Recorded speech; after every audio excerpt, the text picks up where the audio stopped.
Hello everybody, we are trying to hook up our Bedmaker today, and it is May in the UP, which means mosquitoes.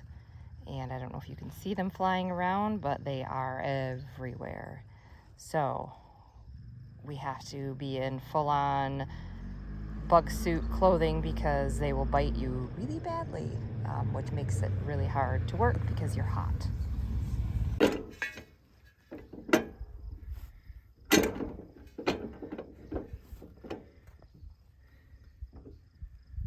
Maybe I'm wrong. I don't know. Just gotta look at the directions. Shit, I got that thing stuck now. So we just put the roll on. Now we're doing our final adjustments. So there it is, all set up. Chad's got the roll coming down over, sitting on these two rollers, and then up underneath this roller here. Here's the wheel for the drip tape. And it's all set up. He also moved these pins down so that it would raise the Bedmaker higher, so that when you go to put it away, you're not digging up your lawn. There it is all put together. We'll have to do some minor adjustments after we're done, but just once we get it in the ground, just to test it out, make sure everything is right. Here it is. I have to figure out which way it goes on so that it will be up. Oh, the blue has to go up. Okay. So he's putting drip tape on right now, just in case we get some drought weather. We can, especially when there's seedlings, we can water them.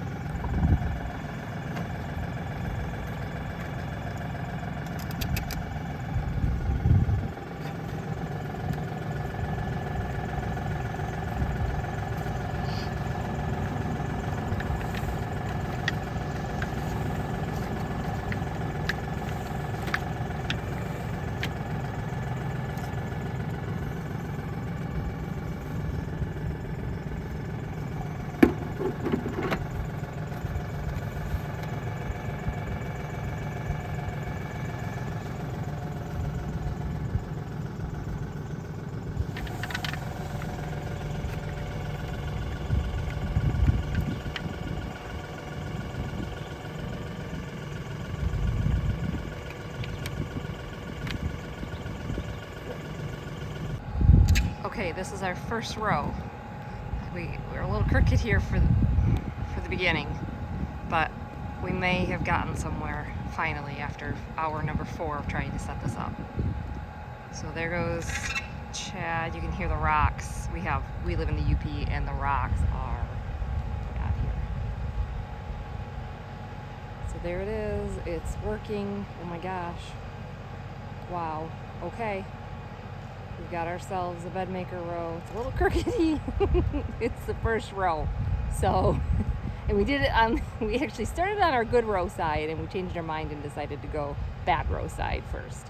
So I say bad row side, I mean the side that's closest to the woods. We can always pull this up and make this on if we have to. All right, I'm gonna cut out here because the mosquitoes are eating my hands. So the first thing you need to know is you gotta have your soil rototilled really deep and fresh. Like, it has to be rototilled the day that you lay the fabric mulch, especially because the fabric mulch is not forgiving like a plastic mulch. So we learned that you have to really rototill the soil really well, and it's got to be the day of a quick rototill through to loosen it back up before you lay that fabric mulch. So here it is. So he goes through, he lays the mulch with the mulch layer, and then he's been going back through and he's been just doing a real gentle rototill between the rows after he lays the mulch fabric, so that it loosens that soil up again, so we don't get tractor tire ruts along the edges of our fabric.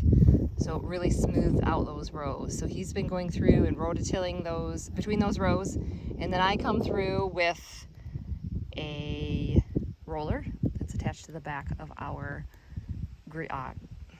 grass cutter lawnmower, and honestly it's only filled like half with water. It's got a hole in it so it leaks, but it's really just to kind of make the the beds, between the beds, nice and smooth, so that when we mow the lawn between the beds, it's not going to be all bumpy. We really wanted a nice, smooth, green grass in between our rows, so that, you know, it was that picture perfect lavender field with the rows of lavender with the beautiful green grass in between. So that's really the vision that we have for this space. So I'll walk around and show you how many rows that we did. And this was one afternoon that we did these. So we did 3, which this one over here is going to have to be ripped up because it's too close. But this one and this one were done a couple of days ago. So Chad laid 1, 2, 3, 4, 5, 6 rows today.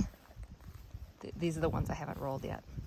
And it took us, I think we started about 1 o'clock this afternoon, and it's right now it's 6 o'clock. So I'm going to go back through. I'm going to, these are ready to be grass seeded here. Got these all rolled out with the roller. I'm going to grass seed those. Then I'm going to go back through, take a break, sit on the tractor for a minute, and roll those couple of rows, grass seed them, roll them again, and then I'll be done for the night. So that's about half of our field that we did. So we were getting nervous because, you know, you can't, it was really hard. We got really frustrated and had to quit for a while, and we, you know, the time keeps ticking, so, and they have to get in the ground. But finally today we had a breakthrough. So we have a system going, it's going well. It's certainly a learning curve for anybody out there trying to do this on their own. No fancy equipment for this job. I've got a walk behind seeder, which actually we were going to sell in our yard sale for $10, but no one bought it, so thankfully we still have it. It saved us from having to buy like a behind the lawnmower grass seeder, which I know my husband still wants one, so I'm sure eventually we'll get one, but startup costs are pretty high for lavender fields. So we are just going to use this walk behind one, and maybe the second round, or maybe next year, next spring, we'll be able to afford a real one that goes behind the lawnmower. So I'll walk with you for a minute and show you how I seed.